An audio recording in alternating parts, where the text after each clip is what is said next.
From VTV Channel 6 Studios in downtown Vernal, this is Local Point with your host, Chris Piner. Hello, welcome to Local Point, sponsored by Ashley Regional Medical Center. I'm David Gale, in for Chris Piner today. Now, like many of you, I'm enjoying the sunshine and warm weather as it comes and goes during springtime. It's great to be outdoors right now, and you'll see many people out walking their dogs at this time of the year. But what happens if you come across a stray animal or maybe even be bitten by one? That's one point we want to cover in today's show. We welcome into the studio two guests from Uintah Animal Control, Sherry Gines, Animal Shelter Manager, and Rick Bell, Animal Control Supervisor. Thanks for joining us today, both of you. Thank you for having us. We'll start with you, Rick. Sure. Animal Control Supervisor. When we're talking about the Animal Control Department that you're a part of, what's your relationship? How are you affiliated to local law enforcement? Well, for years I worked right with the Sheriff's Department. I was employed by Uintah County, and then I believe it's been about, we're going on third year, aren't we? Mm-hmm. We were made a special service district, which meant that the shelter and animal control would no longer be paid by taxes. Okay. Now we're paid by mineral lease money, which could dry up Right. at any given point.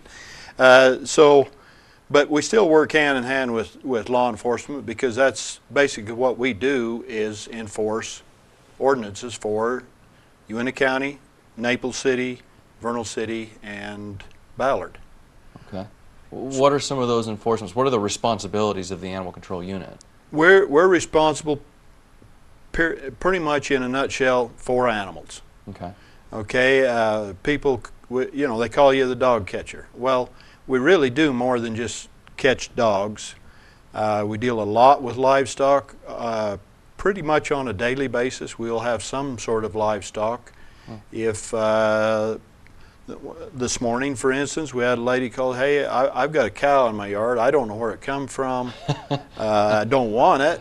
It's kind of making a mess, you know, that Right. type of thing. So we do respond on even wildlife calls. We generally assist Fish and Wildlife on those, but over the years I think I've dealt with just about every known form of animal. I mean, we've had elk, deer, bear, Wow.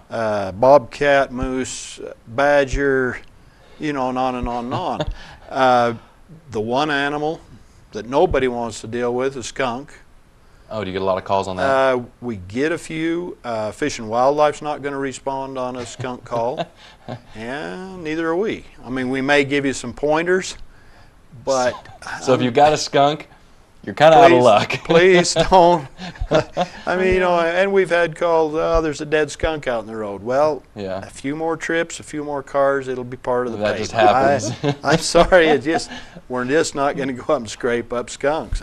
Okay. So if I have a bear or something show up in my yard, or a cow, like you said, I get a hold of you guys, and you are able to come out and take care of it in some manner. Well, we do our best. You know, call dispatch. Dispatch will discern if there is wildlife available. If not, we will handle it. We've handled a lot of calls, deer being hit, still alive. You know, and you do what you have to do. Yeah. But for the most part, we deal with domesticated animals and enforcing the codes of the entities that I mentioned.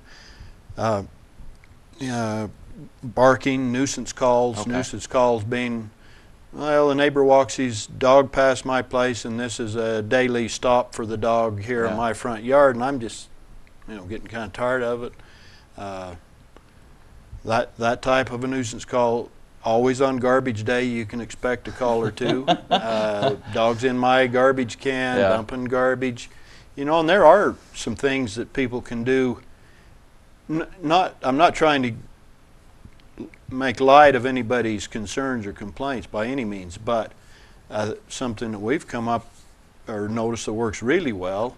If you'll put a small can tuna fish or something like that on top of your garbage that has ammonia in it, dogs will only bother it about one time. Oh, really? What, they don't like that flavor, and they think no more? It gets in the air, in their nose or mouth, and they're They'll stay away from that area They'll leave it altogether, alone. huh? Yeah, they'd leave it That's alone. good. So tuna fish with ammonia. Well, not tuna fish, but a small can of ammonia. Oh, okay, gotcha. Sorry. The ammonia is what it burns their eyes and Okay. nose, and it affects them a lot like people. You know, they don't like it. And I imagine that during the summertime, when it gets warmer outside, you're probably dealing with more of these issues, which we're going to get to in just a second. We got to take a quick break here. So when we come back, you're going to hear steps you need to take to make sure your animal is safe, what to do if you've ever lost your pet. We'll be right back after this quick break from Ashley Regional Medical Center. If this were a lump in your breast, it could be cancer, and you wouldn't be able to feel it from inside or out. But there's a new technology that can see cancerous lumps at their earliest, most curable stages. It's technology that's helping save women's lives. It's called digital mammography. It can find a tumor years before you can feel it. Call Ashley Regional Medical Center to learn more and to schedule your appointment. From VTV Channel 6 Studios in downtown Vernal, this is Local Point with your host, Chris Piner. Welcome back, everyone. We're talking about the Animal Control and Shelter Special Service District. It's kind of a big word that means what?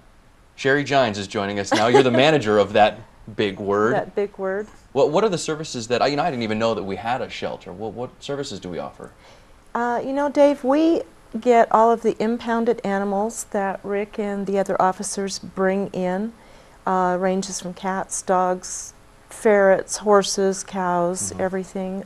We shelter the dogs and the other animals there until such time as they have a disposition. If they're claimed or adopted or rescued, sometimes euthanized. We don't euthanize very often. By law, we have to keep everything at least 3 working days before they become adoptable or rescuable, anything like that, to allow people a chance to come in and claim those animals.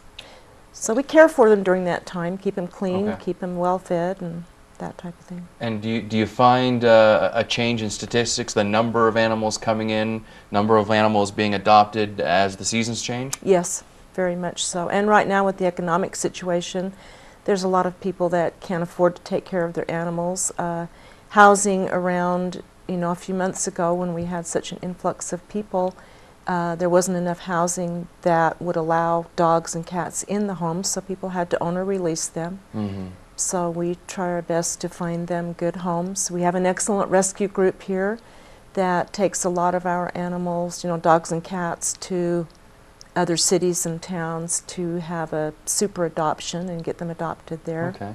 So do you find that people, sometimes animals brought in by Rick may have just been lost? People can come to you guys as kind of a lost and found for their cats or dogs? They do. A lot of times people call and they have, we do a lost animal report for those lost animals. I have a hard time understanding sometimes why we get so many extremely nice animals that no one ever calls about.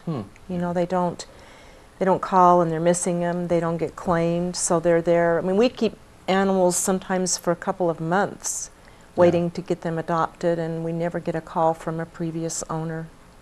Oh, I have to go stop by. Where is it located, the shelter? We're at 1387 East, 335 South. We're the only street between Laverne and Shirley's and Top Stop. Same side of the street. It's easier that way because out there the addresses are different. Right. So any tips for people who own animals? If you have more that are coming in, I imagine that maybe the animals themselves are a little more rambunctious, wanting to get out. What can pet owners do? I think spring has a lot to do with that. Identification on your pets, of course, is number one. Microchip. Microchip.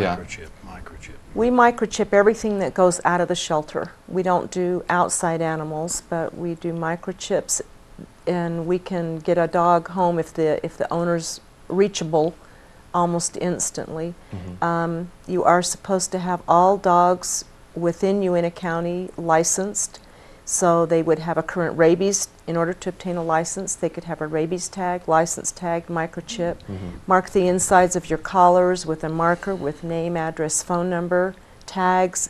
Anything you can do to put the ownership on the animal itself. Horses need to have brand inspections always, Cattle need brand inspections and Yep. things like that. Anything of identification you can do Okay. in that way helps all of us. Yeah, definitely. Some good tips there. You know, regardless to what people think, we don't get extra points for how many dogs we can bring in. Our protocol is, number one, check for identification. We have microchip readers in our trucks.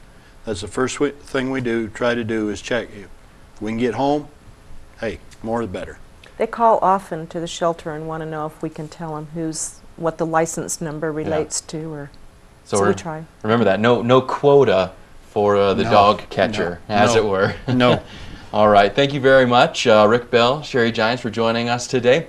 Check out our website, vernal.tv, to find the time and catch your favorite VTV programs. Click TV programming to find the schedule. We're out for now. We're going to see you next time. Take care.